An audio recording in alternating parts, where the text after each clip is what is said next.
We're back with another episode of Franchise My Business, the podcast for franchisors, hosted by franchisors.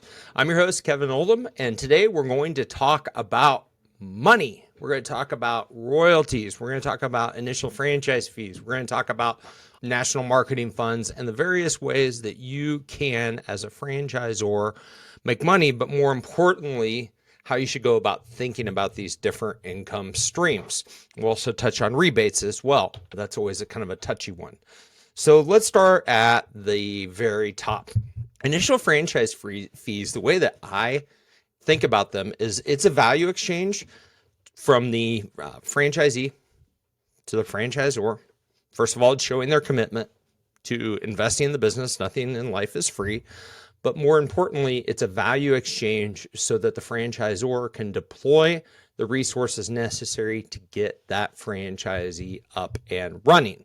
So those may be things like resource allocation internally, time, people, all sorts of things. I have always been mentored and have then mentored others to look at this as a cost recovery mechanism. It should not be something that is a main source of income for the organization. I believe, and will probably go to my grave believing, that it should be a cost recovery mechanism to help that new franchisee get up and running.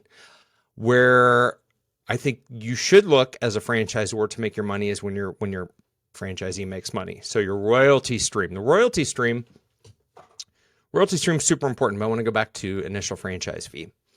Initial franchise fee, I think if you're new, it's going to be lower. And then as your system improves and you get better, you're going to increase that initial franchise fee.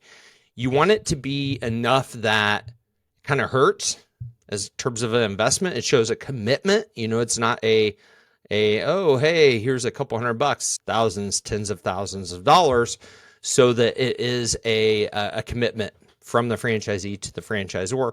Plus, it's enough to cover and offset those costs. We've in our smoothie shop franchise, we actually have we consider ourselves to be a low franchise fee type of organization, $25,000. I don't know if that's right or not. We've definitely increased it since when we acquired the organization, and we could see it going up as the company grows. But we're relatively small right now, so we feel like that's an attractive cost to attract the right types of operators, as well as recover some of our costs to help on board that operator. So hopefully that helps you. Just do research. Look at your industry. Look at your competitors. Be honest with yourself as to where you are in terms of support and the resources, shared resources that you're able to operate or to offer your franchisees, and kind of go from there. Royalties. This is probably the one that makes the most sense for you to focus on. This is basically the dominant cash flow stream in most franchise organizations, if not all.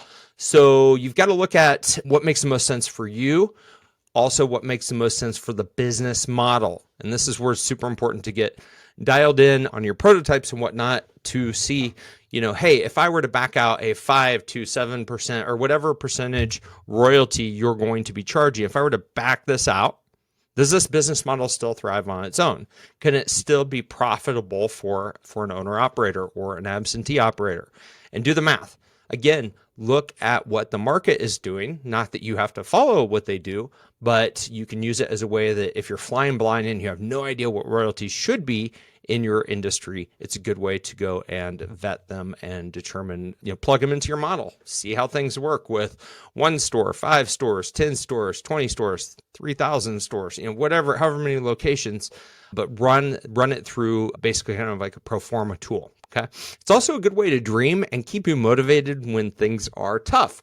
Another thing we did with our smoothie shop franchise is we put up like this master spreadsheet, and it's like, hey, here's what the business looks like at 10, 20, 30, 50, 100, 250, 500, 1,000 units. And it's just kind of fun to see how the math extrapolates out, assuming that you have data on what an average store would throw off in terms of revenue and then the applicable royalty stream. Let's talk about marketing funds.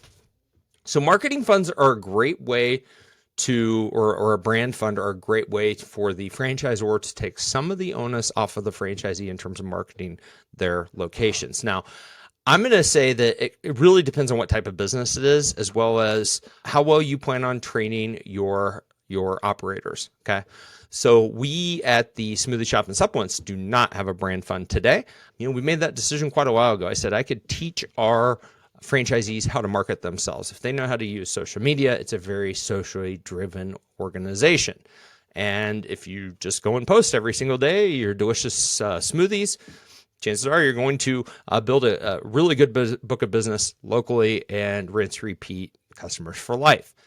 It's not always that simple. Sometimes you don't have a visually driven business. Maybe you have something that's pretty boring, and social media is just not one of those channels that's really going to be super effective. National marketing funds, national or brand funds can be seen as a positive by the franchisee or a negative. So it's just something that you have to think about as you're building your system and as you're communicating the fees. If you have a brand fund, like, be prepared to talk about how you utilize that money to grow the brand and to drive local traffic. Just be ready for that. And then let's talk about rebates. Rebates, if you have something that is anything needs to be purchased from a third party, like an approved vendor within your franchise system, sometimes those vendors will offer to provide a rebate to the franchisor. Let's use an example, food.